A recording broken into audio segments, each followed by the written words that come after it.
And there's this new phenomenon that Jonathan just alluded to. They call it CE5, so Close Encounters of the Fifth Kind, where we have groups of people who are attempting to, I guess you would say, summon UFOs. Are you aware of any such attempts at interaction with crop circles before they happen? Yes, and I was involved with some of them. So we're here in the southeast of England, and we did a series of experiments in the early 1990s using psychics, using sort of everything from maps and, you know, what Lucy was talking about, ley lines, to see, could we interact with the crop circle phenomenon? Could we anticipate where they might appear? Could we even film one? And we all had some very extraordinary interactive experiences. The more that our group tried to do these experiments, the more several of us saw balls of light. I saw the balls of light, saw huge dark shapes flying over the fields. My colleague Barry Reynolds, very good crop circle researcher, also saw balls of light, things hovering over their houses. It was like the more that we put into the experiment, the more something responded. And in the end, it culminated with, we were trying to get a crop formation to appear. And it's a very complicated story. If you go onto my website, truthagenda.org, there is an article there which will tell you everything you need to know. But we stood up on a hillside, found the right place. We did a big meditation one night with the shape of a particular crop formation that we thought would appear if we were successful in manifesting one. And lo and behold, that very night, not at that spot, but on one of the lines that we were working with, that exact shape appeared. I am here to discuss the so-called flying saucers. We know now that in the early years of the 20th century, this world was being watched closely by intelligences greater than man's. Did the CIA write Wind of Change by the Scorpions? As humans busied themselves about the various concerns, they were scrutinized and studied. Dr. Loeb, what percentage chance do you give it that you have indeed uncovered extraterrestrial or non-human technology? With infinite complacence, people went about their affairs, yet across an immense ethereal gulf, intellects vast and unsympathetic drew their plans against us. All of a sudden, a stick out of nowhere landed right in front of us, and there was no tree, nothing overhead. Something threw it at us. Yeah. All things unexplained. So some of that, I think, sir, we'll save for closed session. Hello, all you unexplained ones. Thank you for joining us. I am your host, CJ Dearinger, with my co-host, Dr. Mounce. Hello, Dr. Mounce. Good morning, CJ. It's great to be back. Good morning. Yes, good morning is something we don't often say on this show. We're usually recording at night, but we are so fortunate to have some very intelligent minds in the crop circle world joining us from truly all over the world. So we had to pick the best time for everyone, and here's where we landed. So we are grateful to all of you who are joining us live currently. Please do comment, like, share, subscribe. It is the only way that we keep this show going. And additionally, we have a few fun surprises, some items to give away on our show. So we've been lucky enough to have some great authors join us recently.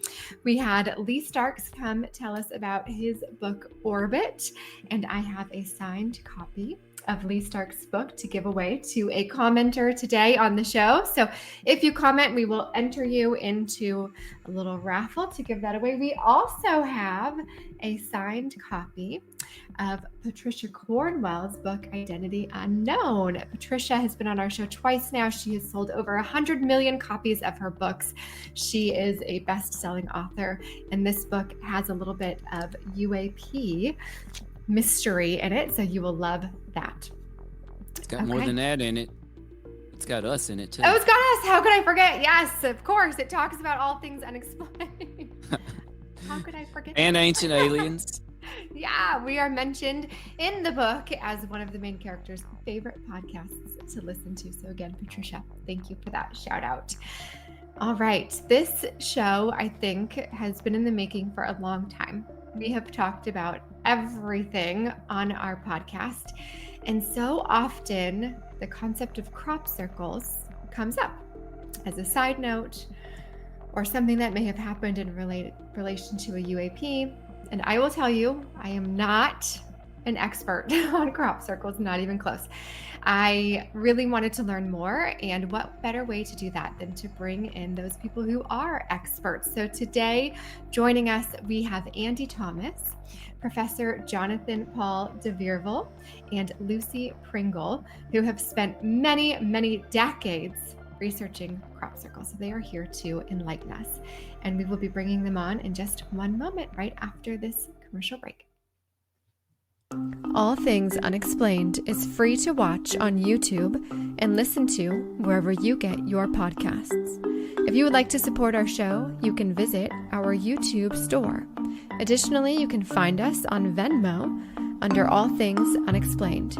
Be sure to check out our website, allthingsunexplained.com. All proceeds from the sales of Dr. Mounce's books on Amazon and Audible also go straight to our show.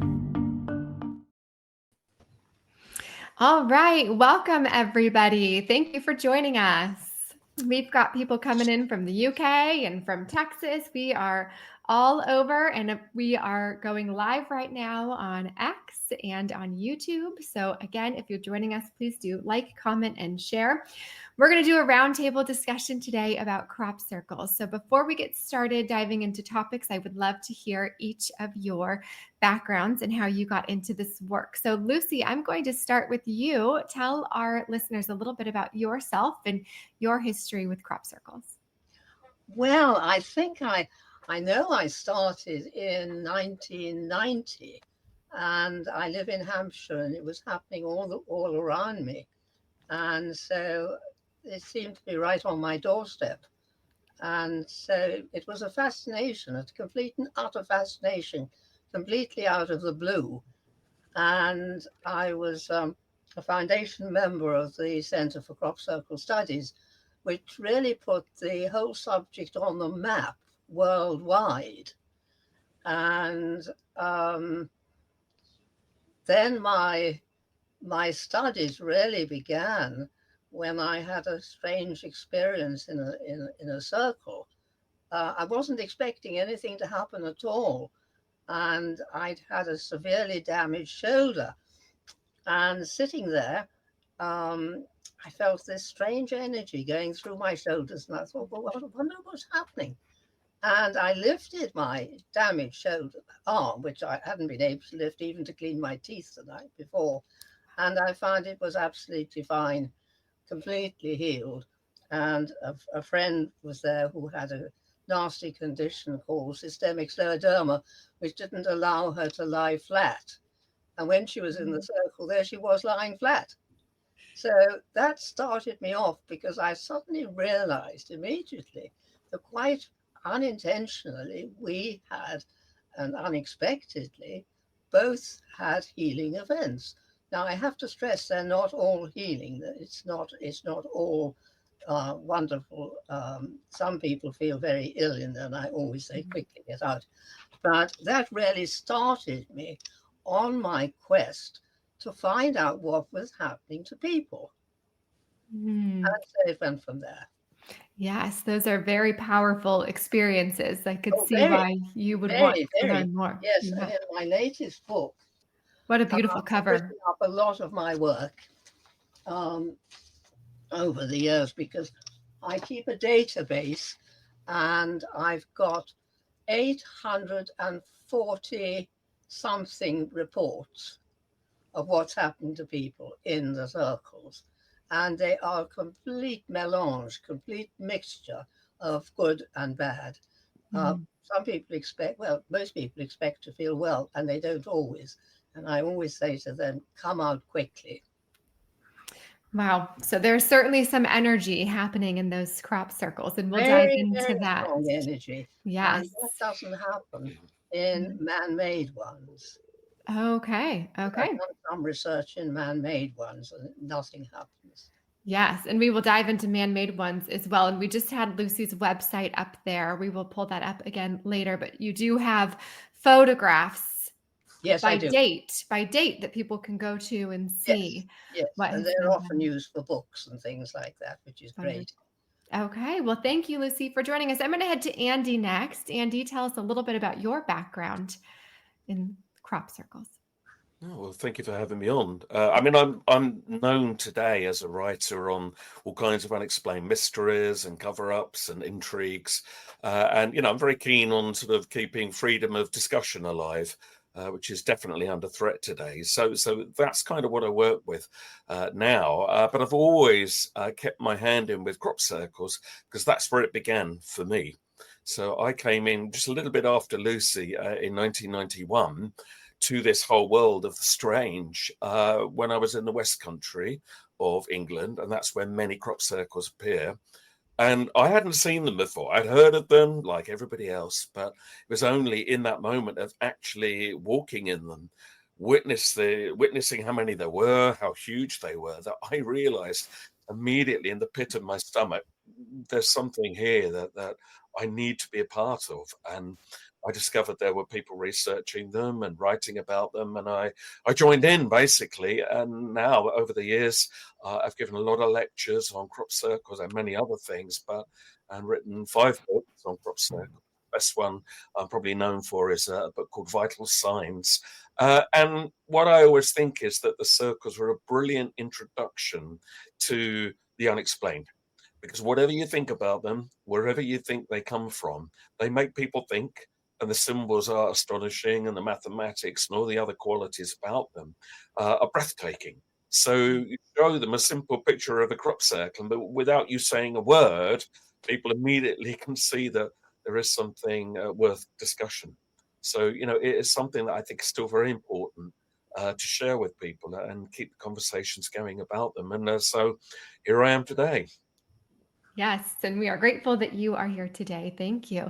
Okay, Professor Jonathan-Paul, tell us your background. Yes. Well, I've kind of come late to the party in terms of the crop circles. I actually met Andy and Lucy in 2005 in Glastonbury. So I came about a decade after they've been involved in it, but have been going steadily and involved in it ever since. Occurred to me several experiences actually in the United States at the Great Serpent Mound and in Ohio, where I first encountered and walked through some of the formations, but also initially the way I found out was through the movie Signs. That's where I first, that was the first, and I didn't really like the movie, but then I had a series of events that said I went over to England. I was at and then went to Andy's the conference there, and have just been totally engaged in it. I'm a retired professor of history and humanities, and I'm looking at this. I was really struck by the fact that they're happening at ancient sites and archaeological sites. But then again, as Andy mentioned, it's really a threshold into the deeper mystery. There's something going on in terms of consciousness, our collective consciousness. Mixed in with all of this, where there were a series of dreams that I had. I'm very interested in archetypal psychology and what's going on in terms of the unconscious. And so for me, this is kind of a collective unconscious manifesting itself in images and symbols. And so I'm looking at it more poetically, but still at the same time scientifically. There are multiple ways, multiple dimensions to connect with this phenomena. And I find it very civil. What is so brilliant about this is that it's not a matter, did you see it or didn't you see it? It's there. And as Lucy was saying, there are healing. There's a certain resonance, a morphic resonance that one gets, a deep sense of wholeness. And it really helps us with discover our humanity. But there's a lot more to that. But it's really good to see Andy and Lucy again after all these years. 2 decades. Wonderful. Well, glad we could bring you all together.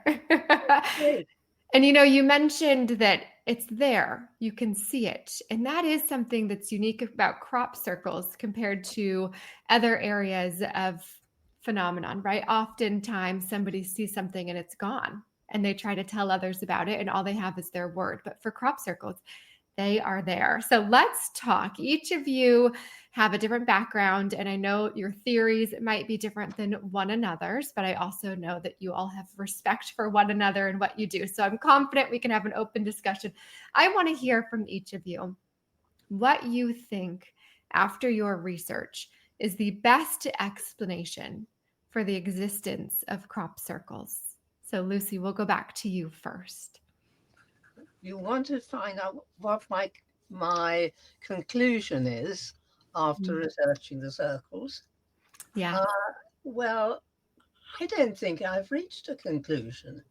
I do know for certainty that something is happening in certain crop circles. I mean, a lot are man-made. That's absolutely understood. But there are some which are beyond our understanding, our technological knowledge and understanding at the moment. I can't explain what it is, but my particular angle is more on the personal side, the medicine side, using the crop circles, or the crop circles giving us the possibility to try and advance medical science in the area, particularly of Parkinson's. So I don't think I have a conclusion. I know something is happening. I wish I knew what it was. You're enjoying the magic of it at this point. Yes. It's great. And you know, when we know so much about things, it's really rather important to be able to say, I don't know. Yes. That's where I am. Absolutely. Let me ask you this, Lucy. You mentioned that some of them are indeed man-made. What are some telltale signs where you can spot the difference between ones that are man-made and ones that are naturally occurring? Well, it depends very much on the crop itself. With the earliest crop is canola, and that's the yellow flowered crop. Now, if you bend that at more than an angle of 40 degrees, it snaps. And so when you go in and you're looking really for crops that are bent right at the bottom, rather like, well, somebody explained it, rather like if you put a potato in the microwave oven, it cooks from the inside. Mm-hmm. So this was what seems to be happening with the stem in the genuine crop circles, that there's a heating up process in the stem of the crop, which allows it just to fall quite naturally without any breaking or any bruising. In canola, you can see the breaking and you can see the bruising because they bruise very, very easily. So that's very easy. But you have to be the first person in, or one of the first few. And that's very difficult now. In the old days, it was easy. In barley and wheat, in the young barley, the green barley and wheat, there is a sort of grey film or a glaze which covers the stem of the crop all the way up with the leaves. And if you just put a stem between your finger and thumb and pull it through, you can actually remove the glaze, the film. And so therefore you can see if, well, again, you have to be the first few people in. And I always work right around the edge, the far edge of the circle, where very few people have been, to try and find out the evidence. So that is important in the green crop. When you come into the ripened crop, it's a totally different thing again, because what you're looking out for, still you're looking out for whether the crop is broken or anything like that. But you're also looking out underneath the fallen crop to see if there are any seeds or seed heads, because if people trample it, they're going to knock the seeds out of the seed heads. And that's where it can germinate, and the next year it'll come up the positive in the negative, and people say, oh, there's a new crop circle. It isn't really, it's just the old crop circle having germinated where people have trampled on the seeds. Oh, wow. And so there are various ways of detecting involvement from man. And also in the green crop, you can see where the board has gone across. It's at an angle. So you have to know what you're looking for. But now, as I say, it's very, very difficult to be one of the first people in. So the ground research is limited. So as somebody who's never been in a crop circle before, when you are in one that has not been man-made, is it that the crops are lying down or that they are absent in that area? Yes, it's softened at the base and it's Okay. flattened. Okay. And it just lays absolutely parallel to the ground. And it's got the most delicious, particularly barley. It's got a spring like the best Wilton carpet. You know, you walk and it's got this most wonderful spring to it, which you don't get when a lot of people have visited it. It's got a certain quality to it, which is hard to put your finger on, but you know you're in something, you know you're somewhere special. Yes. Okay, thank you, Lucy. So Andy, you've done lots of research as well. Do you have a theory as to what is causing crop circles? So, I mean, this is one of the weaknesses, like when you talk to the mainstream media, you know, they want an instant solution, of course. And if you haven't got one, you're boring. And we haven't got one. And Lucy was very good and honest there. There are lots of theories. We could talk all day about theories. Knowing which one is correct is another matter. I always start from the point of view of making observations. So what can we say? We've already acknowledged some are man-made. Many show qualities that really cannot be replicated in that way. Many have appeared in very, very short periods of time, sometimes just minutes, when we know that man-made formations take at least several hours for a team of people to construct. There's eyewitness sightings. I myself have interviewed people, I know Lucy has, who have watched these things occurring within seconds, often under strange lights. So you've got all of that needs to be taken into account. And something that's often overlooked is that in England, at least, where the majority of the world's crop formations do appear, most of those will appear on the underground water. So you get what are called aquifers. That's any rock that carries a lot of water. And there is an absolute clear correlation between the underground water and where the crop circles are appearing. And yet it is not to do with the amount of crop being grown. There's lots of areas outside of the aquifers that have fields, but they're not getting crop circles. So that does suggest there's something in the ground, something geophysical, which is also playing a role. So you've got something happening that is underground, you've got aerial phenomena, you've got the physicality of the laid crop itself. You then have to consider what that might all be. And it might well be that we're seeing a blend of things going on here. So, of course, you know, some people would say they are extraterrestrial or extra-dimensional interventions, and none of that can be ruled out. But equally, some believe that there are natural mechanisms that can lay certain sort of, you know, simple patterns down, but also occasionally more complex. And you look at the world of fractals or cymatics, where you can get very complex shapes to appear from purely natural processes.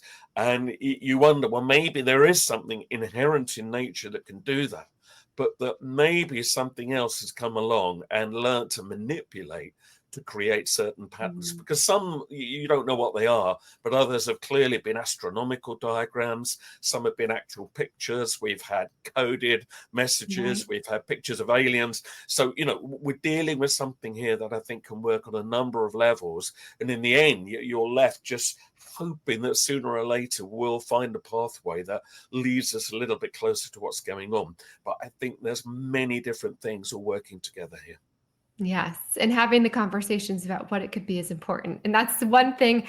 You're on the right show. All things unexplained. We never promised we'd explain anything. We're just going to talk about things that weren't explained. So wonderful. Thank you, Andy, for your insight. And Professor, it sounds like you come from another ideology. Well, I really like the way both how Lucy and Andy explained it. I mean, but it can boil down to simply some have been done by humans, but a lot more have been done by other than humans. There's another source of energy, another forms, another process. Could be natural, could be divinely inspired.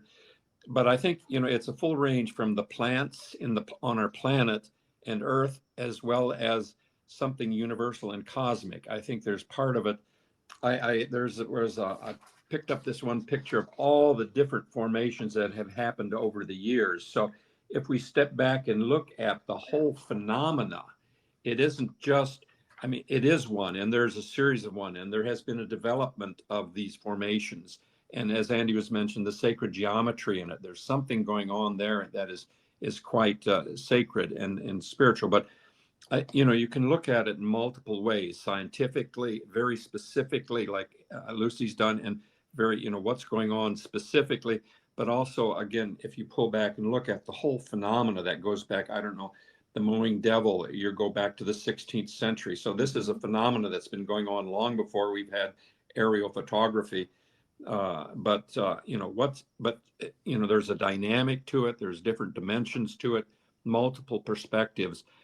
In the end, though, it still remains a mystery. It's unexplained, and that's part of the enthusiasm that goes.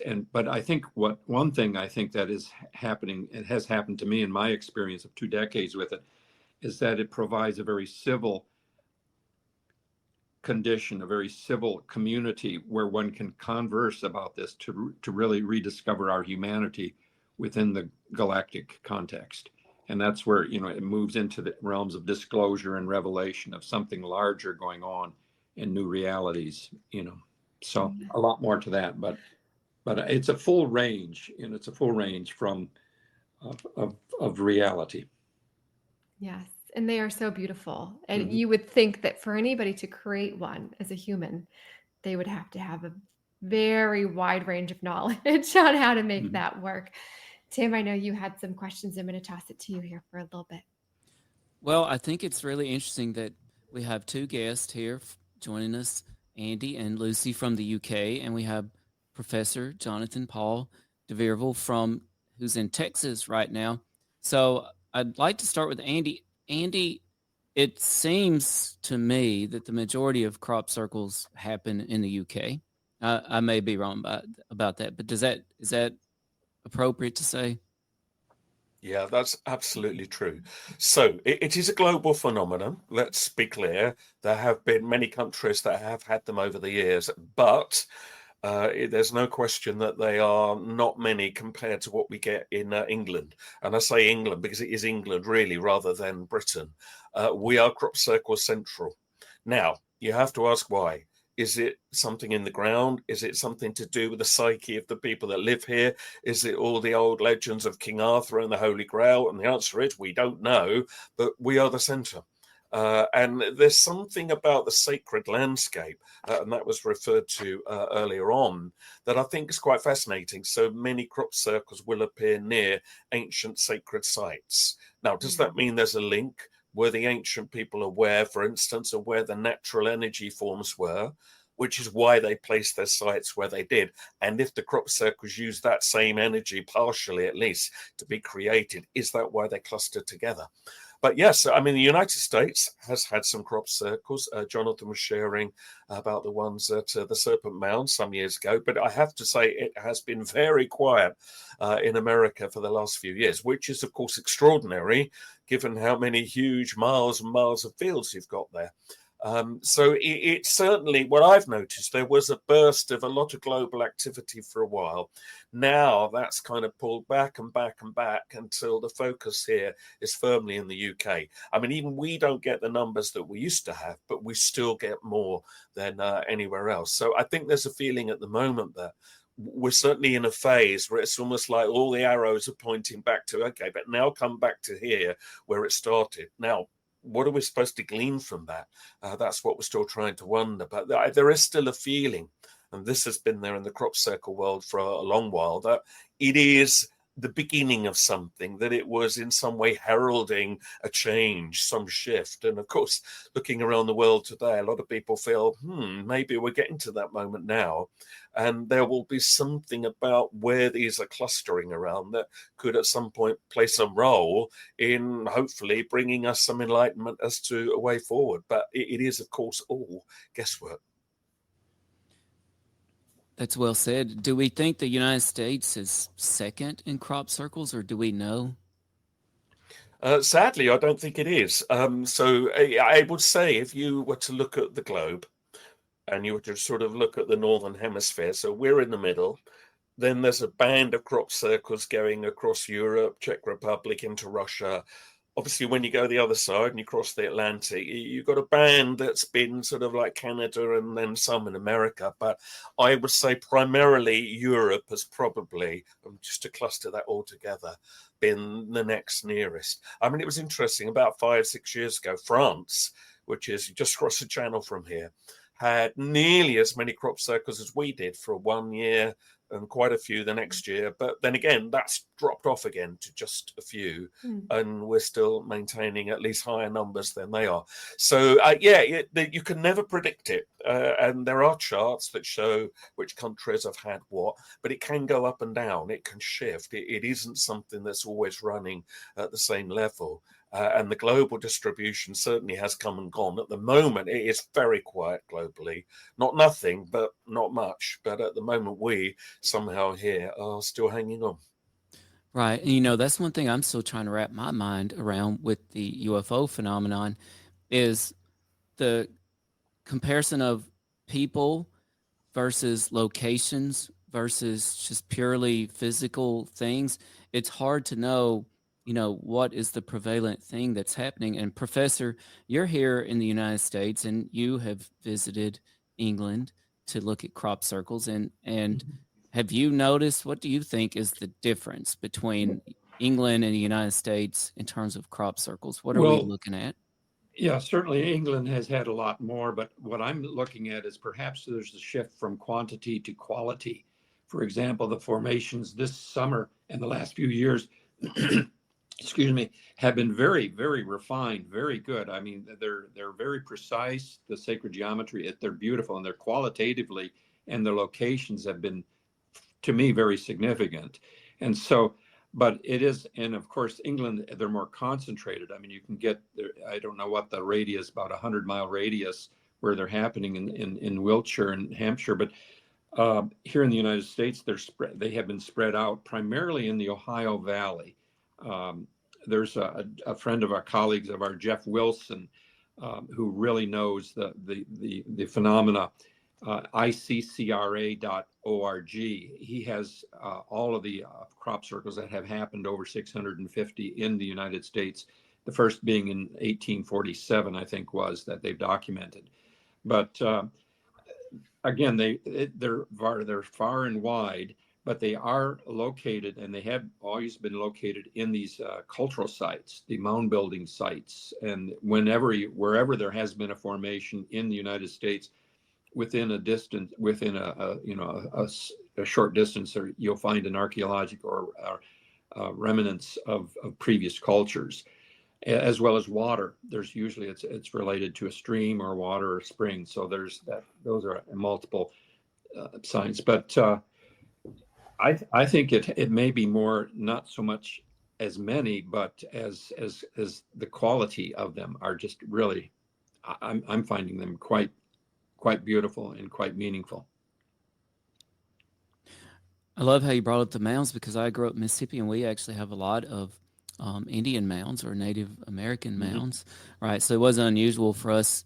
I could go out and I always thought it was great. I could find arrowheads. I could find dinosaur bones. I could find shark's teeth, all in landlocked North Mississippi, which was really wild, right? Lucy, I was wondering, you talk a lot about the physical aspects, the healing aspects of crop circles. Yes, but I just want to get back, if you don't mind, talking about sure. the numbers, because in 1998, I flew over 63 formations in 1 year. And if you compare that for this season, when there were 7, there's a huge shift. Now, Jim Lyons, who is a chartered engineer, and he's really my guru, he and I have worked together for years and years and years, and he's co-author in my last book. His idea was that we really need to start with the solar system, and that the sun is the key energy source, which is electrically charged, like the positive end of a battery, and the Earth is the other negative end.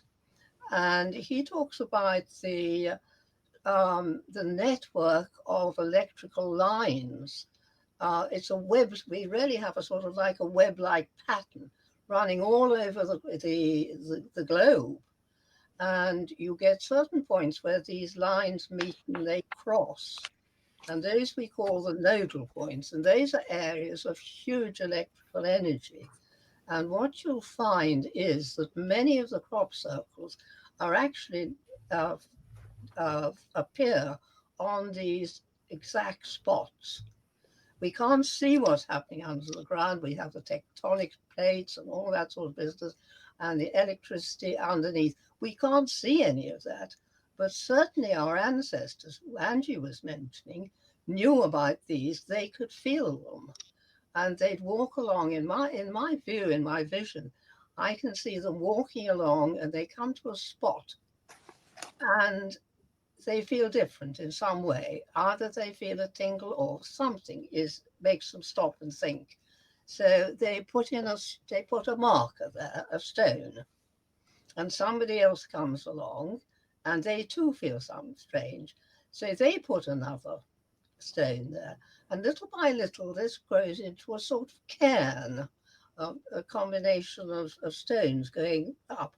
And this then, I mean, on the wide extreme, it develops into a church or into a cathedral. And you'll find all the major cathedrals and the churches are on these spots. There's been many, many books written about this, about the ley lines, the energy lines, and it's an absolutely essential part of the whole phenomenon. But going back, sorry, I went off the rails. Talking about the human aspect, yes. Well, that all started after I had my extraordinarily wonderful experience. And after that, well, I met Jim Lance fairly soon. He became a member of the Center for Crop Circle Studies. And I met many, many people there on the scientific aspect. I'm not a scientist, but on my father's side, they were going back certainly 2 generations. They were all absolutely brilliant scientists. So I've got it somewhere in my DNA, an interest in science. And he and I have worked together. I'd say to Jim, now listen, how can I prove that there's something happening inside the circles which are not happening outside? And the first thought we came up with was water, because water has a unique quality to it. It's quite unlike any other liquid substance. Most, when they freeze, they get cold, they shrink, water expands. It takes more energy to boil a pint of water than it does to any other, and all sorts of huge amounts of variations. So Jim Lance put me in touch with somebody called Dr. Cyril Smith, and he said, why don't you use Volvic water? He said, you need a control base, which is absolutely constant. And Volvic water doesn't go beyond 4 hertz. And so I've used that ever since. And what I devised was that be control samples and then samples that went inside the crop. So the methodology was that the control samples would be buried first outside the circle, and then the ones inside would be buried second. And you think, you go in and you think to yourself, now that's a special piece of crop. I'm going to remember that. And or this the next thing. And of course, when you go back to collect them, it's totally different. People have been in and the scene has changed. Oh, no. This is where dowsing comes into it. And I think we found well over 90% of the bottles. I used to take friends into, and they used to try and dice and everything, but it came rather a sort of joke at the time. Let's find Lucy's bottles, and a lot of people hunting around for my bottles. They only ever found one, which was a control sample. So I'd leave these bottles in there for, say, a week, 10 days, really dependent on the time I had. And then when I went to collect them, I'd collect the ones inside first, and then subsequently I'd collect the ones outside. So the ones outside never went inside the circle. And then they'd be packed in a egg box, and I'd send them off to various scientists who Jim recommended. And we had Jack Benveniste, who was an immunologist in France. You know about him, Jonathan. Yes. He was very much into the fact that water has a memory. Yeah. And he had awful trouble, didn't he? He was ridiculed by his peers. He became a very embittered man. I remember talking to him. He became very embittered. And it wasn't until after his death that subsequently his work was acknowledged as being genuine. Yeah, I think your comment, and Andy mentioned it too, water. There's a whole new understanding of water that is happening. There's a group in Stuttgart called worldinadrop.com where they discovered how they can put intention and memory and intelligence within water. There's also the work of Veda Austin in New Zealand. So I think I get chills when I think about water and plasma and there's something going on with the water molecule and Absolutely. how it, One very interesting thing, and you'll be interested in this too, Jonathan, in a circle in 2010 called Vernon Dean. It was in a hollow, an amphitheater, and very much part of the Roman Empire in the days when it was there. But when we were testing for trace minerals in this particular instance, and Jim took them to the lab, and when he went to collect them, he really could hardly believe what he'd found, or it had been found. Ammonia had been found in the bottles buried inside. Now, no bottled water contains ammonia. So what was going on? And Jim wrote and said the first thing to notice is the correlation between the nitrate and the ammonia results. It seems as there is some breakdown of water into its constituent parts, namely hydrogen and oxygen. These molecules then attach to free nitrogen atoms, creating both increased nitrate, NO3, and ammonia, NH4. This is an interesting finding. Subsequently, I had to give up because it was more and more difficult to get access into doing this. But I did it that was 2010. I think it wasn't quite the last year. I had done it for about 11 or 12 years. So I've got a huge amount of bottles actually in my sanctum. And as memory, water has a memory, they are there to be tested. So this was something which was striking and so completely unexpected. No explanation. So that was part of my research. But then I went on to, with human beings, the water was just one instance. And you started burying human beings? No, I'm teasing. Making news. Sounds like an exclusive. I worked with Isabel Maxwell Cade, and her husband was Maxwell Cade, who developed the black box. And Oh. that was really measuring brain rhythms in different states of consciousness. Mm-hmm. Oh. And now the black box is really something highly, highly advanced and capable of many different functions and experiments and research. So that was the start. And little by little, it's been an evolving situation. And I now work with somebody called Paul Gary, who has retired from the Devon and Exeter Hospital, and he's an advanced clinical physiologist and very interested in what is happening in the brain. And what we're doing at the moment is looking into the temporary relief of Parkinson's and essential tremor. Essential tremor is the thing that shows up more realistically. And I'll just show you one. I don't know if you can see it. One of the people called Tina Martin, her idea was that we should write some little sentence like the dog jumped over the cat or something like that before we went into the circle. Because what we do, we have 3 stages. The first stage is conducting the experiments in situ, in a room or something like that, enclosed.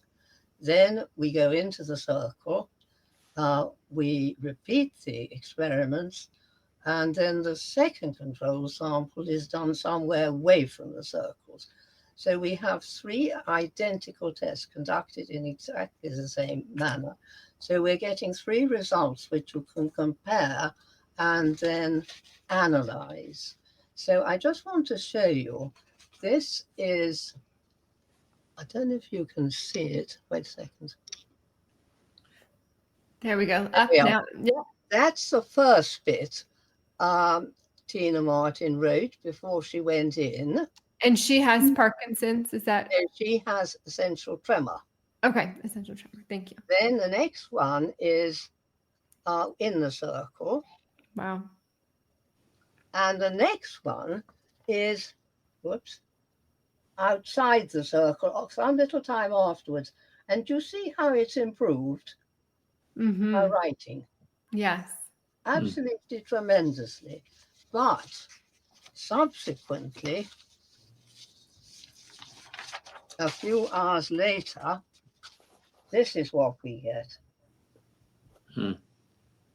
Completely gone to pieces. Now, when you think, she wrote a little book, I can't find, oh yes, here we are. She was a very, very talented artist and wrote a little book. Other way. There we go. Holy Wells. And the data and the artwork is quite amazing. She had to use the very, very finest nib to do that artwork. Yes. And for somebody like that, who's denied her own interest and ability, just think how desperate that must be for her. So when she went in and found that she could actually write, she was so overwhelmed that she went on writing and writing and writing, as you can see. Oh, wow. She said, I can write. So what is happening when we go into circles? This is the question that we can't answer. And what we found also is, so far as the Parkinson's is concerned, is when they seem to go into the gamma level of brain activity. Now that's between 30 to 60 hertz per second. And dopamine, it produces dopamine. And dopamine is one of the main neurotransmitters in the brain. And I remember one time I'd been giving a talk at a place called Westmereton, and the people there, well, 1 or 2 people who were Parkinson's sufferers, one said to me, why don't you talk to a certain neurologist in the Midlands. Well, I didn't know him, and not having any scientific base, it's just a little bit scary because you're not using probably scientific terminology and all the things that a scientist might do. Eventually, I summoned up enough courage after about 2 weeks. I had a sort of fit of courage in the morning, so I grabbed the telephone before it wore off. And I'd got the scientist, the neurologist himself. So I thought, crumbs. So I just prattled on as to what we had been doing. And he said, Lucy, this is extraordinarily interesting. He said, when he raised the level of his Parkinson's sufferer into the gamma level of brain activity, it inhibited their dyskinesia, i.e. it stopped their shaking. You're on the right track, he said. So that was huge acknowledgement that indeed we were on the right track. And we're still on that track. Yeah. One thing I think too that I've observed in terms of the forms and the imagery of the forms, that actually it's important that one goes into the formation, but also if you simply meditate the imagery, if you look at the pictures, for example, that you present in your calendar, if you actually contemplate, that actually has an impact on consciousness. So you don't have to actually go in. I mean, it is really good to be there, in the doing field work, but actually if you just contemplate and meditate on the imagery, that actually has an impact. You're so right, Jonathan, because I can remember a scientist saying that from my calendars, he would look at the pictures, he'd take the pictures out and make a scrapbook of them, and he had various ailments, and he said he would use his dowsing rod to find out which formation related to which of his particular injuries. And he said he would then use, say he was focusing on a damaged ankle, he would do a meditation on that particular picture for say 10 minutes, and his pendulum would turn during that period, and when it stopped, then the treatment was over. And he said the improvement was terrific. Well, I was suffering from a very bad, it was a prolonged migraine. I am a migraine sufferer. I'm much better now. And I thought, well, I'm going to try myself and find a crop circle which might help my migraine. And I went through lots of them, dowsing as I went along. And suddenly, this is the one that responded to my... That was on Hackpen Hill. Yes, well done. Absolutely spot on. Well, I sat down in my chair and I looked at this and I thought, yuck, that's really horrible. And I looked and I looked and I looked. And then it suddenly started to evolve. It went into three-dimensional, and then it was absolutely fascinating. I was completely enveloped and intrigued in it, just like you were saying, Jonathan. And then I stopped and I thought, oh, where's my headache? My migraine, gone. Wow. That's phenomenal. So there is an awful lot going on. You're absolutely right with the design. And the sacred geometry, the harmonics, the morphic, geometry involved. Morphic resonance. So this is where we're at, and where I shall continue to be just as long as I'm able, because I just think how absolutely wonderful if for some we get a moment of strike of lightning which tells us what is happening. It would be just wonderful. To find a cure for Parkinson's is really my absolute be-all and end-all in the zone. How wonderful. And I really like the last formation this year, the one that was visited twice, where actually there are 6 fingers touching the infinity, the very last formations of this year. Oh, the last formation. Yeah, Yes. yeah, the spiral fingers, and Yes. then they're like touching. There's something we're touching onto something. Yes. You Yes. know, that You're we're absolutely connecting. right. Oh dear. Sorry. They're calling. She said too much. Now We'll mute they're you. calling. I don't know what to CJ, you do mind if about I jump over to Andy about something here? Go for it. So, Andy, I want to bring up some recent news. This was, I assume the AP picked this up, but I got it from Yahoo News, October 2nd of this year. Queen Elizabeth apparently sent advisors at some point to study crop circles. The late Queen Elizabeth dispatched senior advisors out in the middle of the night to investigate a crop circle formation. And there's a new documentary about that. And apparently, this Colin Andrews was there at a crop circle and in Wiltshire, investigating with the Japanese crew. And a few hours later, Rolls-Royce pulled up with the Monarch's chief scientific advisor inside. And apparently, she was very interested in the Rendlesham interest, for example, too. Andy, I wanted to ask you, crop circles, in terms of other mysteries, how do they compare in terms of evidence and public perception? I mean, you touched on something interesting earlier on, right at the beginning, because of course, like UFOs are obviously a really big and important subject right now, or UAP, depending on what we want to call them. But you do kind of have to be in the right place at the right time for them. And yeah, the big difference with the crop circle is you can actually take somebody by the hand and drag them in there and say, you can look at this yourself. It is one of the few paranormal phenomena that we have where you can actually do that. And so everybody can stand there and all look at it and examine it at close quarters. You're not waiting to be in the right place at the right time. I mean, the story that you just mentioned there, I'm not quite sure why that's resurfaced. That's quite an old story, but yes, Colin Andrews did claim that, certainly, that we knew that the royal family were quite interested in things like that. And I believe that Prince Philip, as he was, or the Duke of Edinburgh, used to subscribe to the magazine Flying Saucer Review for a while. Now, I've never had that proven, but it would make sense. We know he was interested in things like space travel and things like that. So it would make sense that they would be interested.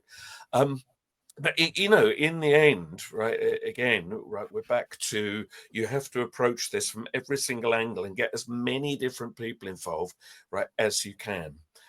Because, you know, the only way any kind of an answer is going to emerge from this will be to get as much input as we can from lots of different people. So that if that involves the royal family, lovely, but we need everybody. And we especially need scientists.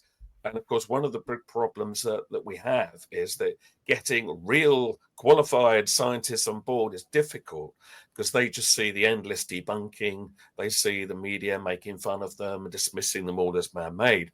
And we don't get the input that we need. There's been some independent investigation. So a chap called William Levengood did some biophysical analysis some years ago.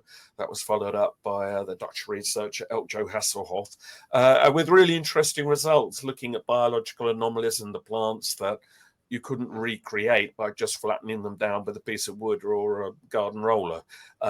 All of that, you know, we need much more investigation on every single level, but it costs. I mean, just to do the testing, to send the samples, and I was involved with that, over to America to get Levengood to look at the samples. And each sample took about £500. So, you know, it's about whatever, $700, $800. That's a lot of money. And individual researchers don't always have that. And, you know, so we need more and more people to say, all right, we're going to invest in this. And I know that Colin Andrews at one point got a grant from the Rockefeller Foundation, which excited the conspiracy theorists, of course. But, you know, this money never lasts. What you need is an ongoing investigation. And before anybody says it, by the way, I'll raise this now. Of course, we know that, you know, there are defense people up there in space with satellites looking down on every inch of ground all the time. They must surely know already whether or not crop circles are suddenly appearing under strange lights, or whether there's dots of people moving around all night creating them. They must have that evidence. And we did try a few years ago to see if we could get the Ministry of Defence, which is our defence lot over here, to release any of that information. And of course, they very politely said, go away, mind your own business. So that was pretty much the end of that. But that knowledge must be out there. So what we therefore need is independent research from people who've got access to a lot of funds and a lot of equipment. And, maybe we'll be able to pin this down ourselves. It's very difficult, Andy, to get people who are working because they're frightened of their job prospects. Exactly. Absolutely. Yeah. They're ridiculed from their peers. So it's really only the people who've retired, who have come away from all these restrictive policies and things, that are prepared to think outside the box and give their time. And certainly I worked with a huge amount of scientists who were all retired, but sadly they can't go on forever. But there is a shift that is happening collectively, the fact of these congressional hearings here in the United States. So there is kind of a collective shift going on. There still is that the woo factor, but I think the scientifically and philosophically, there's the UA unidentified or anomalous and the soul conferences. There's quite a bit of information that's coming about, and again, if we look at this, as Andy was suggesting, from the full spectrum, UFOs, UAPs, balls of light, orbs, non-human intelligence, consciousness, if we see this in this broader perspective, I think that's where we can get a better understanding. And I think too, as we look at this, it isn't so much that we're going to get the answer. I think what's important is to ask ourselves, what are the questions that we are asking? I think the questions we ask give a lot. That sets the parameters. And so again, it's a broad range of what's going on, but the specific scientists, and we'll get down to the impact of water on DNA molecule. It's probably that sophisticated, but that's a really good point, because I think what's going on with the congressional hearings and David Grush and Lou Elizondo and all of that is it is opening up a wider discussion, as you say, of things that have been kept under or ridiculed for years, where perhaps people now will begin to reassess a lot of phenomena, including crop circles, because people are realizing, hang on, they are taking UAP seriously, so all these other things that have been associated with it balls over the years, of light, they might get looked at again. And the balls of light, very definitely, yes. Oh, for sure. And Andy brought up. I've worked with somebody called Dr. Konstantin Korotkov, who is a professor of computer science and biophysics in St. Petersburg, and he says that all the scientists with whom I work are highly qualified within their own technical qualifications, but are pushing the boundaries, linking science with spirituality.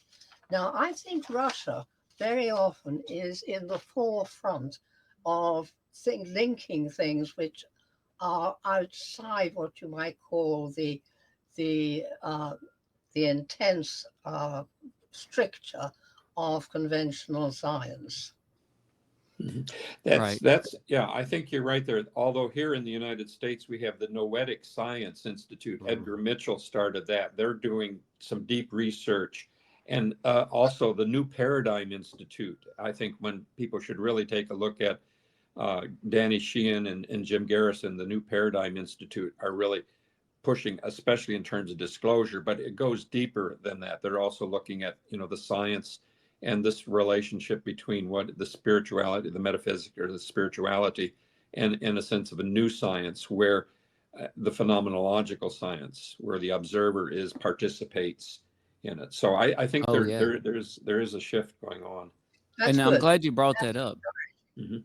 I'm glad you brought that up, Jonathan, because, well, for one, Andy mentioned the Ministry of Defense, and CJ and I actually happen to know a former Ministry of Defense official, Nick Pope. So maybe we'll mention to him and see what he could find us on a satellite videos and images of crop circle formations. Do you think he would share any with us, CJ? But also, Andy, I think you brought up a great point, and Jonathan just alluded to it, that crop circles give people and a chance at a physical interaction with something paranormal or perhaps paranormal, right? And this is like the holy grail. Imagine if we could, that's basically the goal of every on my mug here, every Bigfoot researcher, or anybody going out squatching, we want to have an interaction with a Bigfoot, or if you're looking for big cats in the UK, which I've read about, right? Or if you're looking for UFOs, it's the holy grail to interact with the UFO. And there's this new phenomenon that Jonathan just alluded to.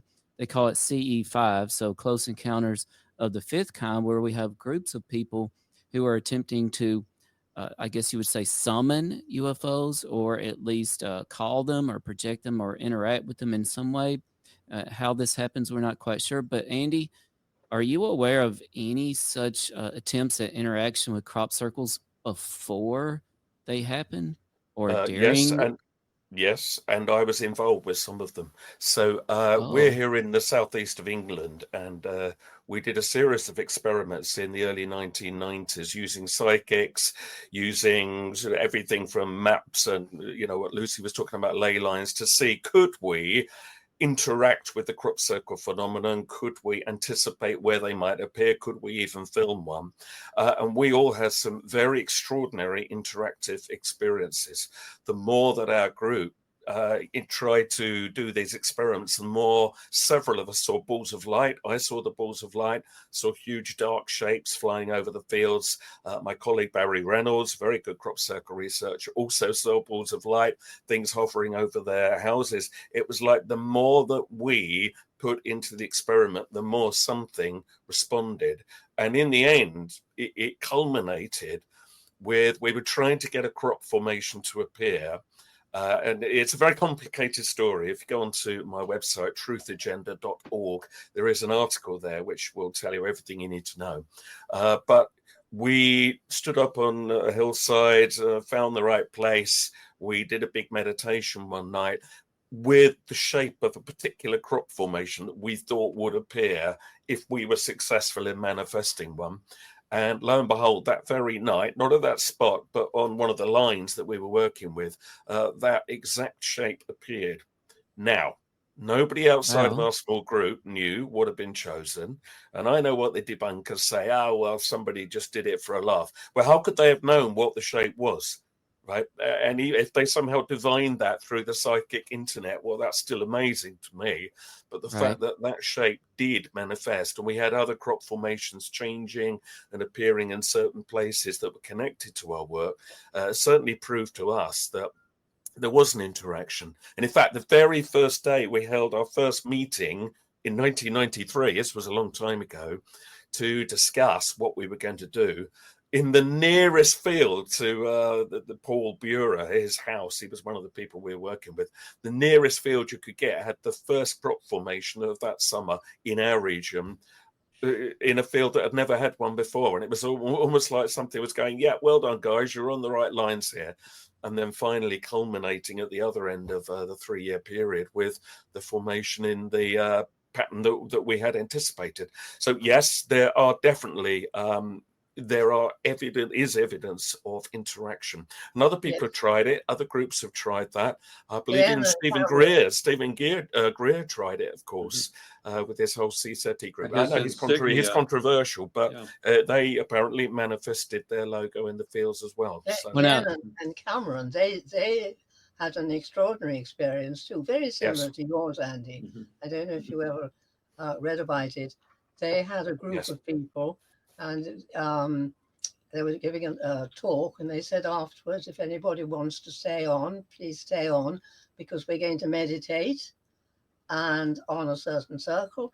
They did. I don't have the details with me, but how they meditated and everything came in a circle, which was quite extraordinarily complex. And the more you looked at it and the more you worked it out, the more it absolutely was what they had meditated on. It was extraordinary. Yeah, there you go. This blows my mind. Andy, and what y'all are talking about, because there is an eerily similar situation happening near CJ and me. There's a person that's very well known in ufology right now. His name is Chris Bledsoe. Yeah. And yes, and he's from Fayetteville, North Carolina, which is not far from where CJ and I are. And Chris has been having groups recently in Sanford. I don't know if you even know this, CJ. He took a group down to Sanford. He had a group out in Wilmington, and they call it, CE5 sessions or groups, and they don't say balls of light, they say orbs. I assume we could be describing the same thing. It is the same thing. I think you can refer to them as orbals. Okay, orbals. Or my kids love Orbeez. I think they're similar, and they do science experiments with Orbeez. But no, we have Chris Bledsoe, right? And Chris, I mean, he's been the subject of study by NASA, by Space Force. He's in Diana Pasulka's book, The Lady in Cosmic, White. right? There's The Lady in White. He has his own book, UFO of God. So I just find this very interesting. It makes me wonder if Chris Bledsoe went to the UK, what would happen? I don't know. Do y'all have any thoughts on that? We'll buy him a ticket. I love it. Yeah. Well, there are lots of experiences going on like that. Like here in England, of course, the Rendlesham Forest, where Jim Penniston touched the crack. There's certainly a relationship between Rendlesham Forest and Roswell, and all of that information that has come. So definitely, there's that. Again, it's some level of consciousness, or probably more the unconscious, or what Jung referred to as the psychoid. It's where both matter and the psychoid is where both matter and spirit connect. It's a third phase. It's the realm of synchronicity. I have not heard that one before. Oh yeah, psychoid. Psychoid. Two new words: psychoid and also plasmoid. The plasmoids are there. It's again, it can get into tech talk, but it's a realm where there is this interplay between consciousness and matter. And that's something that's interesting, because that is something that, of course, that many UFO/UAP researchers are now openly talking about, and people like Lou Elizondo has alluded to. It's not, you're not talking just nuts and bolts here. There's a psychic element, there's a spiritual element. We're dealing with beings that exist potentially on many different levels. It isn't just an organic being on a spaceship pressing a button. It's so much bigger than that, and it interacts with other levels, other layers of consciousness and other dimensions. And I think that is a new sort of theme that's begun to creep in, where people realize this is much bigger than the old kind of way of looking at the UFO phenomenon. And I think that then again interacts with crop circles very well, because there's always been that kind of that spiritual, that psychic, depths to it, which has always made it more interesting. But it's interesting to see how all of that now is coming back together. Yeah. It sounded like you were describing a non-human intelligence. And are crop circles evidence of a non-human intelligence, I wonder? I would say other than human. It doesn't necessarily need to be non, because it could be hybrid. I mean, they could be partially human, partially not. But I mean, it's something other than the human species. I call them anothers: anomalous, noetic, other than human, existential, real species. We read your work, some of your work. There's absolutely no doubt. What was that, Lucy? Would you repeat that? There's some higher intelligence behind this phenomenon and many other phenomena. Yes. Of this we don't know. What do you call it, Jonathan? I call it anothers. A anomalous, noetic, other than human, existentially real species. It's another form of species. And this, which brings us to an interesting place where we're at in the human species, the work of Thomas Berry, Dream of the Earth, or The Great Work. He says we're at a point in history where we need to re-examine, redefine, reimagine the human at the species level, because we're entering a new realm of our galactic connection with the cosmos. And I can say that because Neil Armstrong's my cousin. My grandfather's farm is now part of the Neil Armstrong Airport in Walpole, Ohio. Anyway, we're at a key point where humanity is connecting with the cosmos. And I think this crop circle phenomena, thank you, Andy and Lucy, I mean, for creating this bridge. I'm getting chills talking about this, but I think we're at a point where humanity is slowly seeing its connection, not only on planet Earth or the moon, but within our planetary system and the cosmos. I think that's where, but I agree, there's something larger going on here than even technology. Yes, beyond our present technology. Yeah. Mm-hmm. Yes. Yeah. Yeah. Well, our understanding does seem to be growing, like you said, slowly. And I Mhm. think the interest in this UAP phenomenon is proof of that. The interest has grown so much in the past decade and will continue to grow. And of course, with the James Webb Telescope and all of the Mhm. discoveries that we're finding out there, the interest of just everyday citizens is growing as well. So more to learn there. Tim, I feel like since you pulled up a hot take already, it might be a good time to dive into our hot takes for our panel today. Well, we didn't specifically have hot takes listed on our outline that I sent y'all, but I thought that there were some things that you would have a lot of insight on. So I did have a couple more things I wanted to get everyone's response on. And NHI was one of them, non-human intelligence. That came up at the recent UAP hearing that was on Wednesday of this week. But in terms of orbs, balls of light, orbals, plasmoids, UFOs, UAPs, UAVs, UASs, NHI, aliens, crop circles. Are we talking friend or foe here? And actually, if I could start with Lucy on this, because Lucy, I was wondering, are some of these crop circles that you are experiencing, are some more powerful than others? And also, do you get a sense of good or evil in any of the crop circles? So this ties into what I'm asking here. Well, I think when you go into it, go into a circle, they have different energies to them. This is what is so fascinating. There's not one overriding energy. There are many different energies within the circles. And some, yes, are powerful, and some have a delayed reaction. There's one, somebody I worked with called Hazel Drummond, who was looking into the endocrine system, and she was also very, very sensitive. And she would we would walk up towards the circle we were going to go into. And when she got within the energy field of it, the aura of it, her knees went weak. And she could tell immediately whether that was a genuine formation or not. But the answer is that there are many various energies. Some are not particularly suited to one particular person. We all have a different makeup, a different metabolism. And I've been into several ones where I've actually felt quite ill. And I always say to people, come out right away. There was one group I was taking round at a circle in a place called Alborn. And I went in, and all the group went in, I thought. And I found the people like to sit and meditate. And if they don't know where to douse, I'm very happy to douse for their particular place. And then they sit down and relax and meditate. And it's just beautiful. And I came out because I didn't feel very well. And there was a girl outside. And I said, are you part of my group? And she said, yes. So I said, well, would you like to go in? And she said, no, I wouldn't, thank you very much. She'd been in and felt so terrible. She was very sensible and came out right away. And this is what you should do. So as I say, we all have our different metabolisms, and how we react to the energy in any particular circle is very, very varied.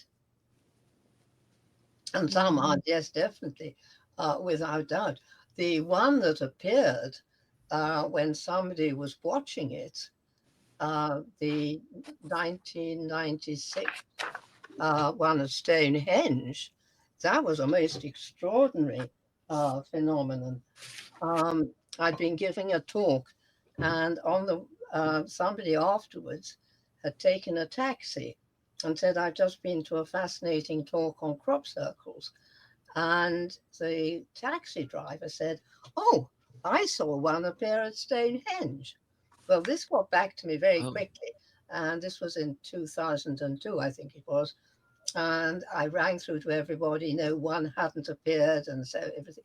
Anyhow, I managed to get in touch with the taxi driver. And she told me exactly. She said, no, it was in 1996. And she said, or that might have been 97. That's my error.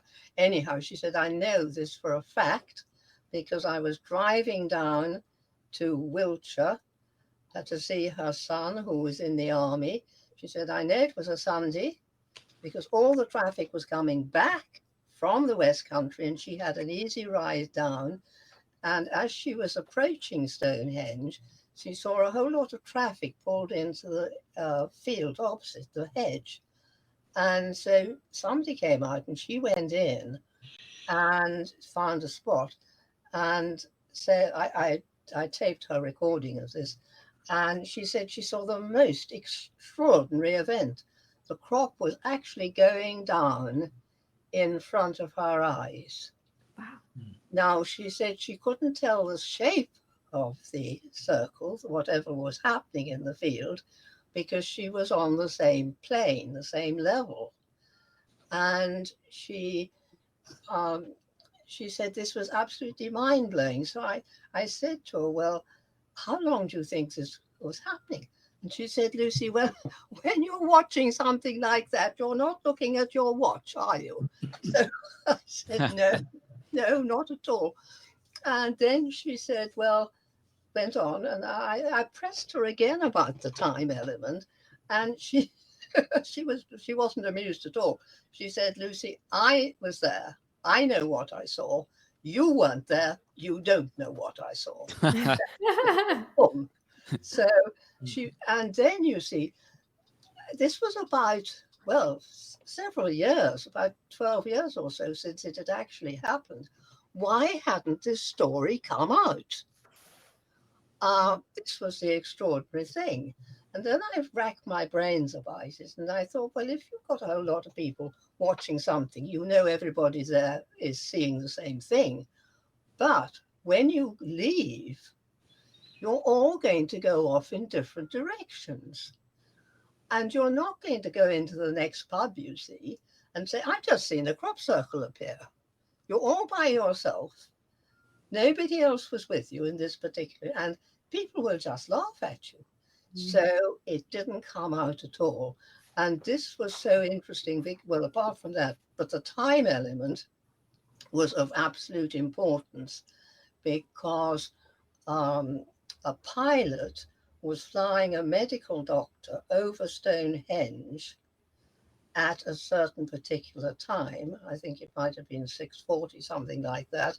Dropped the doctor off at Thruxton and flew back. The pilot then, after a little bit, flew back. There was the circle in the field. Now, you couldn't fly over Stonehenge because it's prohibited. It's within the military zone. You can't fly there. So he had to have flown over that field opposite. There was nothing there. It was something like 900 and something feet. It was absolutely colossal. And the medical doctor drove back, and he couldn't understand why so many people were watching it by the hedge. The taxi driver was one of those. So there's a time span of about 40 minutes. And that's about as exact as one can get. So to think of this appearing within a time span of 40 minutes, if I can show you the picture, let's see if I've got it ready. I might have. And, I think this is one of the great things about platforms like Twitter, right? It can kind of serve as the local pub. A lot of people are realizing they're having experiences. That was it. Oh, wow. Look at that. It was absolutely enormous. Oh, and there's Stonehenge. Oh, my goodness. And the energy from that Jim Lyons took some crop, and he doused it. Well, he said to me, had I got any? And I said, yes, I have got a little bit. He said, well, just try dousing it. So I live in a dead-end road, and I put it on the lane outside, and I found I was going back, yards and yards and yards and yards. I've never known any formation with such an absolutely gigantic energy to it. Wow. I can Wow, add that's something to incredible. that, actually, because my colleague Martin Noakes, some years after that Stonehenge crop formation, met the farm manager of that farm, and he said he'd actually been in the field that afternoon and that crop circle was not there. So that's right. we are pretty sure that it occurred somewhere between around 5:30ish and 6:15 in the evening. We know it wasn't there in the day, because what we should add here is the skeptics have said, no, it was there all day, everybody missed it. Well, we know that's not true. And as you've said from the eyewitness sighting there, you know, clearly that is not the truth. And that's only one, by the way. There's many other crop formations which have occurred in very short periods of time where, you know, we know when the field was empty, we know when the formation appeared. And I've interviewed 3 or 4 eyewitnesses over the years. And it's, again, these things come out of nowhere, often in otherwise completely calm conditions. Light phenomena is sometimes seen. There's a high-pitched, kind of very high-frequency sound, often described. So, you know, you look these people in the eye and you think, why would you bother to make this up? Actually, you'd have a lot to lose by making it up, because all you're going to get pursued by everyone. And I believe them to be genuine, and I believe these people to be very sincere. And those cases alone say there is a phenomenon here that is just not easily explainable. And I want to follow up with you on that, Andy. That is, you know, these happen in fields, and a lot of times they happen near sacred sites. It clearly has to be illegal to go into someone else's field and trample down their crops, right? But not only that, but afterward, perhaps too, like if I spotted a crop circle out there, I would have to wonder, like, could I just wander out there into the crop circle? So do these cause problems for the farmers or for the sacred sites themselves? Not so much the sacred sites, because, I mean, they tend to be open to the public anyway. They're used to people. But people going into fields, if you haven't got permission, yes, it is illegal. Some farmers are good. They'll let you in. They'll ask for £5 before you go in or something. But many now have got fed up with it and they won't let you in. So, yes, if you go into a field and you haven't asked permission, just bear that in mind. You are committing trespass.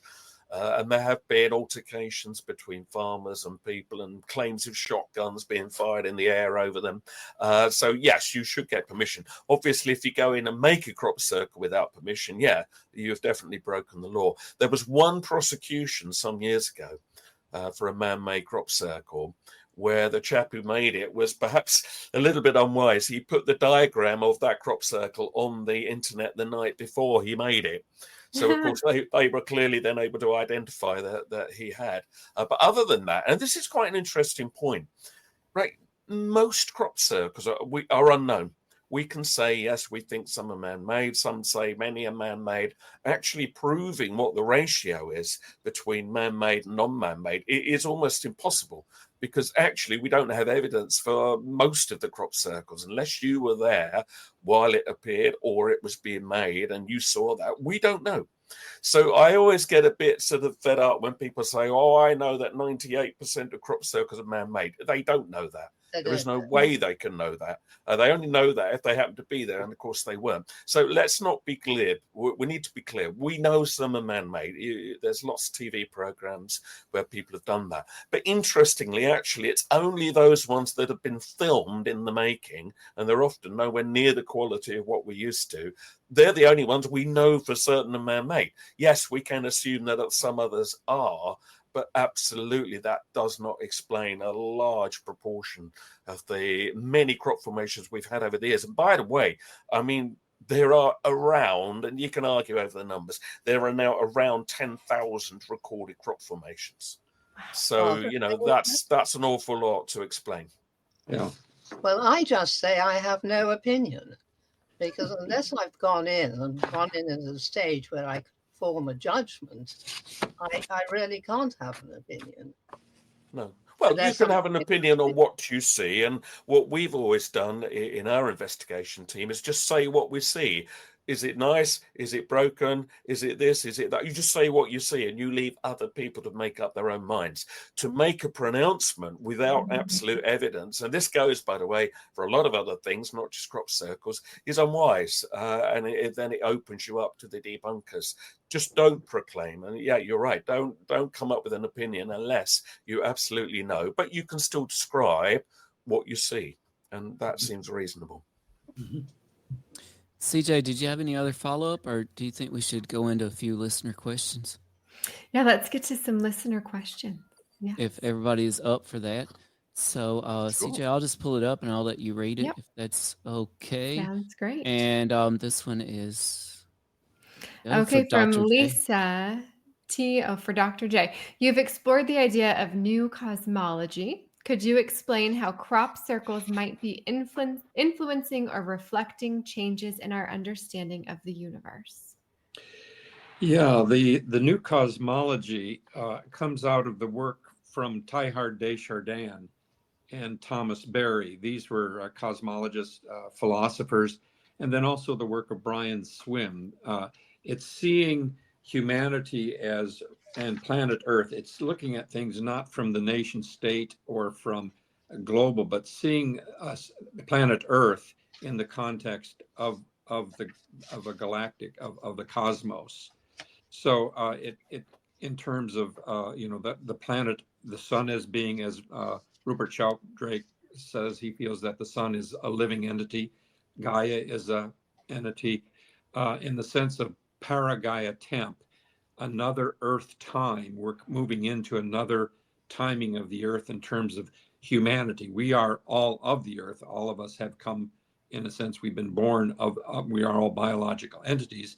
But it seems that we may be encountering some form of awareness or intelligence or consciousness that is not necessarily biological in terms of like we are in the human species. But it's a very big subject in terms of the cosmos. But I think that the crop circle phenomena brings us to that. It serves as a civil point of conversation and connection with the cosmos, especially through the sacred geometry and the experience one has with the field work and the friends you make. Yes. Thank you. Okay, from Laura B, this is for Andy. Andy, with your background in journalism, how do you approach the credibility of eyewitness accounts in crop circle research? I think at the end of the day, you have to look these people in the eye, and you know when something's genuine. I'm compiling a book at the moment of basically paranormal encounters from people that I've met over the years, or things that have been shared with me. And that's something I have to address, because how do you know that this is a true story? Actually, at the end of the day, look at it this way. When somebody tries to make a story up, you know it. It's obvious, and equally when something really profound has occurred to somebody, and you can see the genuineness, the authenticity of what they're sharing. So certainly the eyewitnesses that I've met, and I'll just give one example of that. There were a family who were present in 1989 in a field in my part of the country here. They were all present when suddenly this force hit the field near them, and the circle went down. And so I sat with the family, and they all reported the same thing. Now, why would a whole family make that up? So there comes a point we have to trust people. I know we live in a world where there is no trust of anybody these days, and that's a shame, because I think actually authenticity normally speaks for itself. What I always do, though, if I'm reporting something, if I feel uncomfortable about something, or if I feel that something hasn't been told quite right, either I'll try and pin down what's missing or what's not right, or I won't include it. I won't pass that anecdote on. So you soon know, you get a feeling for when something might not be right. But equally, you see it in their eyes. So look in their eyes is my solution, if you can. Yes, I think that's true of what we do on this show too. It's amazing how many stories we have had people share with us. And given the opportunity to sit down, be taken seriously, you can get the truth out of people and you can tell what's authentic and what's not. So thank you. Did we have another listener question? Yes, we have one more here for Great. Lucy. Great. Lucy, in your photographic work, have you observed any details that might be invisible to the naked eye? Certainly I've had problems flying. Many's been the time when I've flown above a circle and just got absolutely the right shot, perfect shot, and about to press the button, and my camera doesn't work. And I fly out of the circle. There's nothing wrong with my camera. It works perfectly well. So I go back in, won't work. So this is something which happens.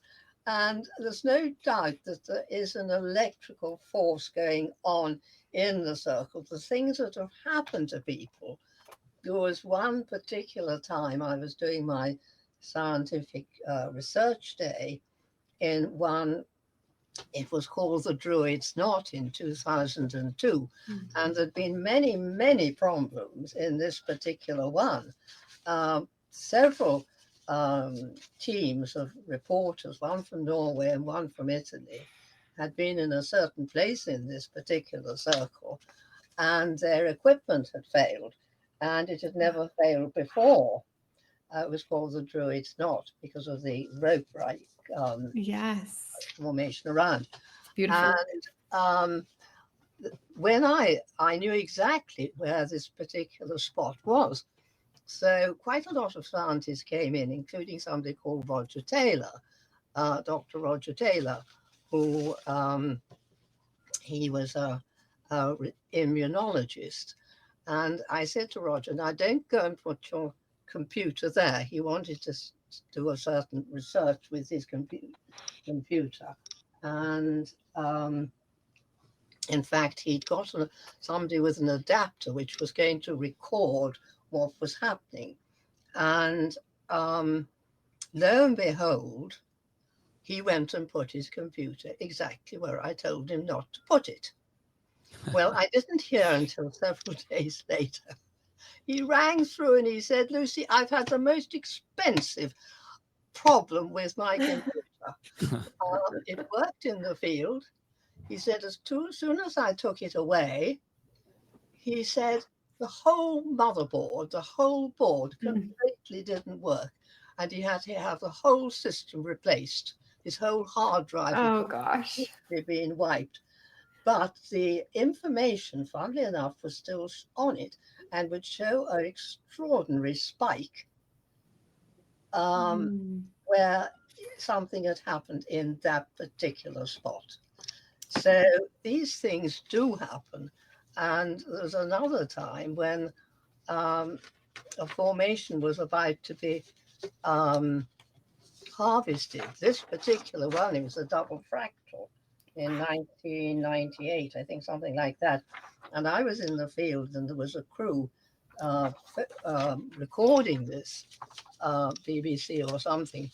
And so the farmer came along with his harvester and he was recording really harvesting this formation and came along. And I said, you can't do this. It's like taking a chunk out of the Mona Lisa. Do this. And so he said, he was relentless. He said, yes, we're going to do it. We're going to film it. So it came along, clankety clank, clankety clank, silence. The harvester had broken down. I was the only person jumping for joy, I can tell you. And so it was all things, hammers and things, all they went in. It got it going in. Clankety clank, clankety clank. It got closer. Silence. It had broken down again. Wow. The farmer simply couldn't believe it. Eventually, he got it going and the formation was destroyed. But I met him the next year and he said to me, you know, Lucy, I'd really written these things off as being completely man-made. He said, but my equipment has never failed before. He said it failed not once, it failed twice. He said, I can't believe it. There was something strange with that formation, he said. Yes. Yeah, that certainly is a Do you consistent mind? theme. I just got an email from somebody a couple of weeks ago when he flew his drone over a circle that had appeared last year. It was fully charged, the battery was. And as he was flying it over, he could see that it actually was draining and flying it over the circle. And it eventually completely just toppled to the ground. But the extraordinary thing was that his GPS signal, which would tell him exactly where it was and locate it for him, that had gone too. Very reminiscent of Skinwalker Ranch. That's what I was going to say. Yes. Yeah. And beyond Skinwalker Ranch, they have issues like that too. And then, of course, we had a friend on our show who described one night he was in his home and a craft flew over his home, and he and his 2 children all ran outside with their phones and their iPads, and everything died when they were outside. Yes, it's a very common occurrence. Yes. Wonderful. Well, thank you for sharing those insights and answering those questions. Tim, any further questions before we do a quick wrap up here? Well, no, I think that's it for me. We had some listener questions. We had some hot takes, and I think we covered a lot of great ground here from each of our experts. Yes. So I want to go real quickly just to each of you, and I would love for you to share with us any books that we can find of yours, where we can find you online, and then just one little piece of advice for our listeners and what they can take away from this show. So Professor Jonathan-Paul, let's start with you. Well, I don't have any book to sell right now. I'm working on one in terms of consciousness and times and timing. I think there's a key element to the timing. What I would tell folks is look ahead in terms of the quality, the imagery and the sacred geometry of what's going on, and in terms of the relationship, not only to what one is conscious of, but well as what might be unconscious in terms of watch your dreams. There seems to be a lot of telepathic and psychokinetic energies that are going on in terms of exotic vacuum objects, and it gets into the whole realm of plasmoid. But I think there's some new realms of reality that are going to be manifest over this coming decade. So I'm quite optimistic about what's going on here. We need to have you back on and dive into dreams, because boy, I've had some really weird ones lately. Yeah, one spends, if you stop and look at it, you spend 1/12 of your life actually in dreaming out of every year. I mean, the amount of time that one is in that state of awareness, that altered state of consciousness, and it's just full of information. And of course, it's the psyche, it's information, and what are your dreams saying to you? You don't necessarily have dreams; dreams have you. Ooh, that's profound. So, thank you. This has been good. Okay, Lucy, to you. Where can everybody find your work and a little insight for us? Well, I hope they do. It's lucypringle.co.uk, and I have this book. If they buy it from my website, I'm very happy to sign it for them. Oh, and lovely. Also, I've got this latest calendar, the 2025. Yeah. Thank you, Jonathan. Yes. Wonderful. So I really would love to send those out to people who would like them for next year. Thank you so much. What happened last year in the fields. And one piece of advice for our listeners before we sign off for today? What's that? Do you have any piece of advice for our listeners before we sign off for today? Well, goodness me. Advice, I don't know. Just enjoy yourself. Be kind and lovely to everybody, and realize we're all part of a giant family all together. And that the kinder and more loving we can be to other people is really, it benefits everybody. Absolutely. And so I just send everybody my love. Thank you. Okay, Andy, to you.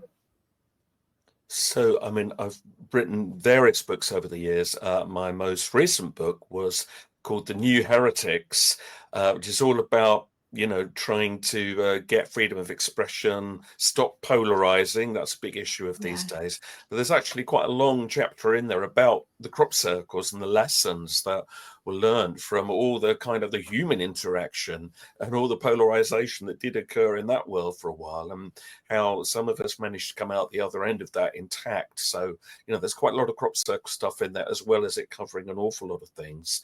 I'm currently working on a book about paranormal experiences in the everyday world, because I think one thing people don't realize is it's happening to so many people. And when you meet a lot of people, and when I go around lecturing, you realize everyone's got an anecdote and everybody has seen something extraordinary, usually at least once in their life.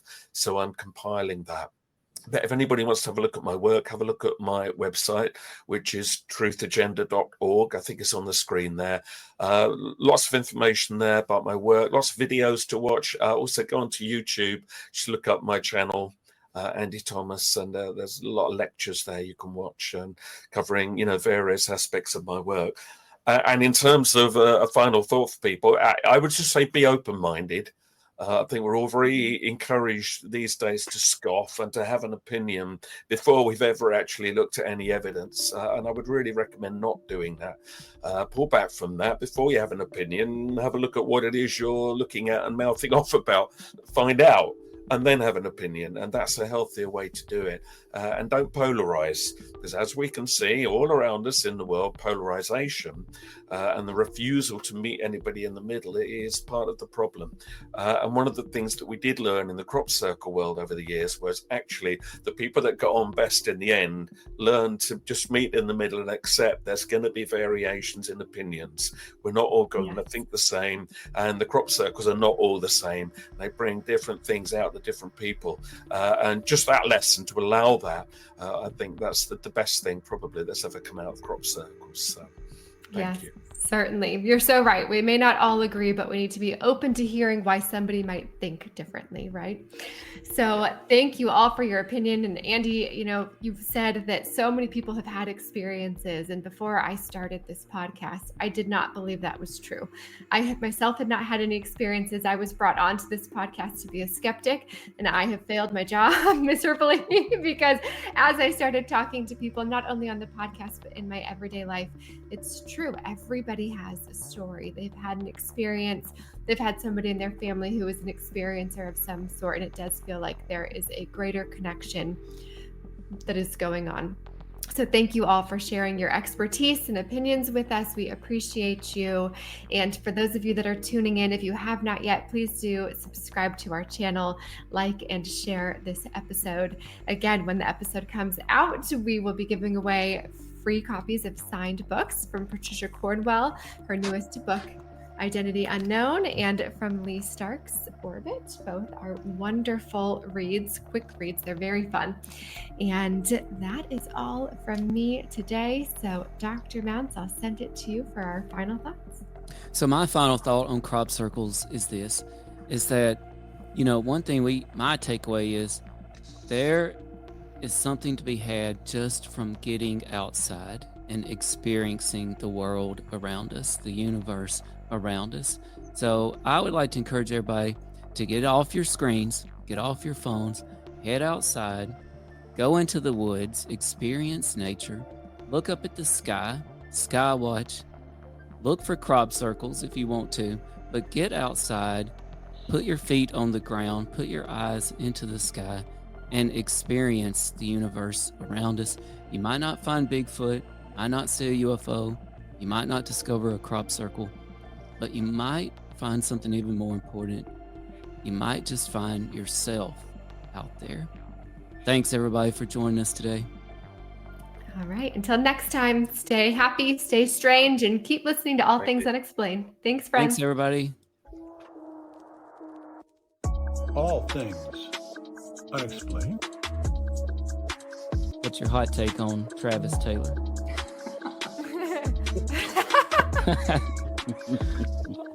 I've got an exclusive for you guys if you want it about the Alaska. We do. Okay. Dr. Taylor was revealed to be the chief scientist of the UAP task force with the Pentagon. So some of that, I think, sir, we'll save for closed session. All Things Unexplained is free to watch on YouTube and listen to wherever you get your podcasts. If you would like to support our show, you can visit our YouTube store. Additionally, you can find us on Venmo under All Things Unexplained. Be sure to check out our website, allthingsunexplained.com. All proceeds from the sales of Dr. Mounce's books on Amazon and Audible also go straight to our show.